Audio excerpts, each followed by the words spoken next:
And because this black girl have something to say, I just wanted to come and give a little update about what's been going on with me. Well, I haven't been on YouTube in a little bit, but not because I haven't been on YouTube. Like y'all know, I be posting real regularly on TikTok. And then I want to say I got a little discouraged, not because I didn't want to post over on TikTok, but it's just a lot going on with life right now. But anywho, in the midst of all that, I want to go back a little bit. I had been planning to get my tubes removed since October of last year. But what happened was I transitioned insurances, then I lost coverage, and then it was like I got coverage back, and then they were like, "Oh, well, too much time has passed. You have to come back in and do a consult." When they brought me in for my consult, they realized that my insurance had been reduced to family planning only, meaning they can only prescribe me birth control and I can only get PAPs, so it wasn't going to cover the surgery. Anywho, only God can do it, because when I got the insurance back, I got on top of it, baby. Let me go make my appointment for the consult. Let me get in here. So, anywho, insurance is like you can only get your procedure done after 45 days after your consult. So, a few things, some commonly asked questions that I know will come up probably on this video are some questions from TikTok, because the morning was going to get surgery, I made a video, and at some point I'll post it as a YouTube short over here. But my surgery was scheduled for the 20th. Funny enough, my son had just turned 11, and I had a 10-year IUD which got taken out last year when he turned 10. So, and I'm not active by no means. So, with that being said, which is really easy, by the way, I don't know, people are so freaked out and hypersexual, it's crazy. But aside from that, got my surgery 6 o'clock in the morning. Was done by 10 o'clock, home by 10:30. Okay, it's very much an outpatient procedure. To me, I equate it as getting teeth pulled, only because I had 8 teeth pulled under general anesthesia. They had to put me to sleep. So I remember waking up, being able to come home and resume pretty much regular diet. And that's how the surgery was. I'm somebody, anytime I wake up from general anesthesia, I'm going to vomit. So there was that. So that did happen. They made sure when I woke up that I had to at least pass urine once, which I did while I was throwing up. I was able to get up, put my clothes on. I walked out. I don't think they rolled me out in a wheelchair. Yeah, I walked out, came home, lay down, took pain medicine maybe 3 hours after after being home, and I was good to go. My doctor, because I only go to doctors that do the things that I want them to do. For example, people are saying to me, "Oh, well, my doctor said I had to wait. My doctor said this." That's your doctor. You chose that doctor. You can just find another doctor that's going to do what you asked them to do.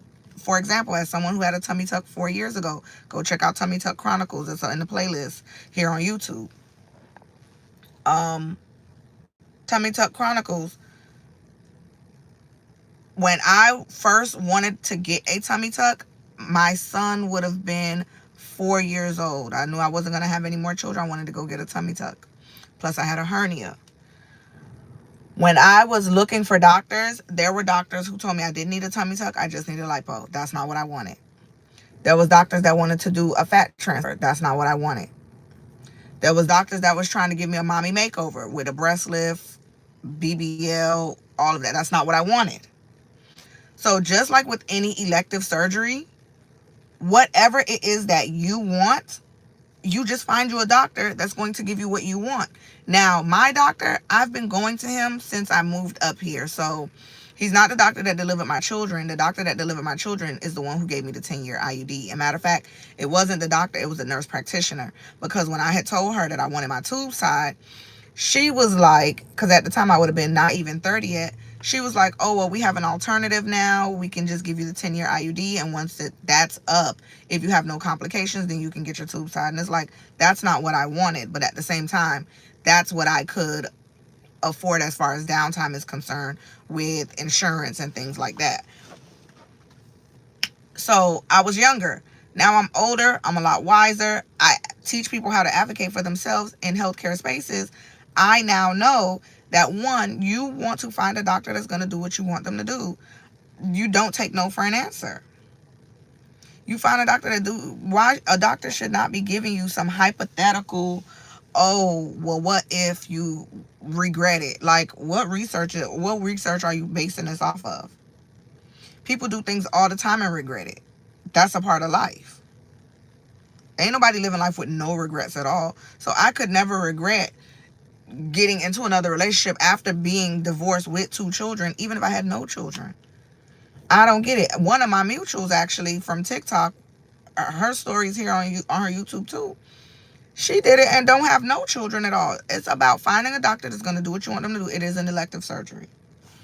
So I did that. The downtime was very minimal because, like I said, I did that on a Wednesday. I just started a part-time job teaching as a professor.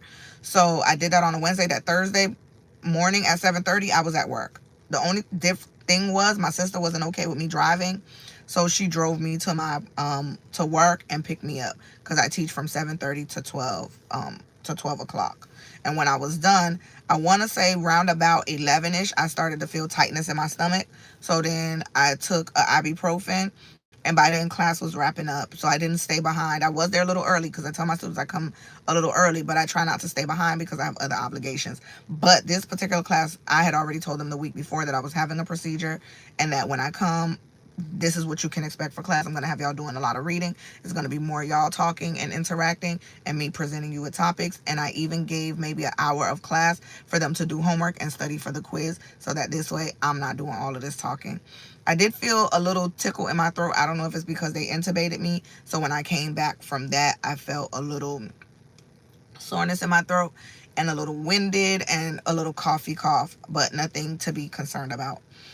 They made 3 incisions. It was a laparoscopic procedure. So one just up under my left breast, and then 2 just below my belly button in the pelvic area, just above my tummy tuck scar.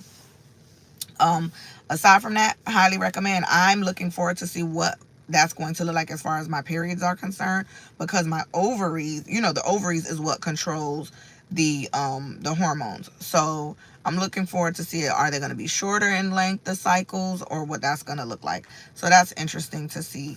Any questions, comments, or concerns, drop them down below. I'm willing to answer. Again, this is my experience. One, if I had to give you 3 tips, 1, find a doctor that's going to do what you want them to do. Because unless there's a medical reasons why you can't. Also, a plus for me was, and it's not a plus, it's more like a negative, but a plus for me getting the surgery approved right away by insurance is that I have a high risk of ovarian cancer. How is it a high risk? My maternal grandmother had to, about a year ago, was diagnosed with ovarian cancer, had to get that removed.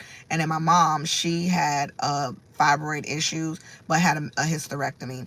So those 2 put together equal me. I don't know anything about the women on my father's side of the family, but I'm pretty sure if I had, that would have sealed the deal. But like when my doctor said, hey, you ready to do this? I'm ready to do it for you. He said there's no reason to not do it. The shift in culture and things have changed. Yes, he even, because me and him have candid conversations, he was like, yeah, some doctors impose their own personal bias onto, women removing their tubes or tying their tubes or doing some sort of sterilization. But as long as you're 21, you can get it done. So I don't know who that is for, but just know, as long as you're 21 and your doctor is willing to do it, you can get it done. You don't need to have any family history of ovarian cancer. You just have a want to get it done and a doctor who's going to do it for you. I think that's it. So reporting live, because this Black Girl Has Something to Say. Black Girl Say Something is the podcast. You can tune in every Friday. I did skip last Friday because, again, I had surgery. We had my son's birthday. And life just been kind of lifing, y'all. Life just been kind of lifing on some real tip type stuff. Subscribe to Patreon, like us on Facebook, follow us on TikTok. But yeah, just wanted to pop in with y'all, give y'all a little update. I'm doing well. I have a few things that I got to take care of today.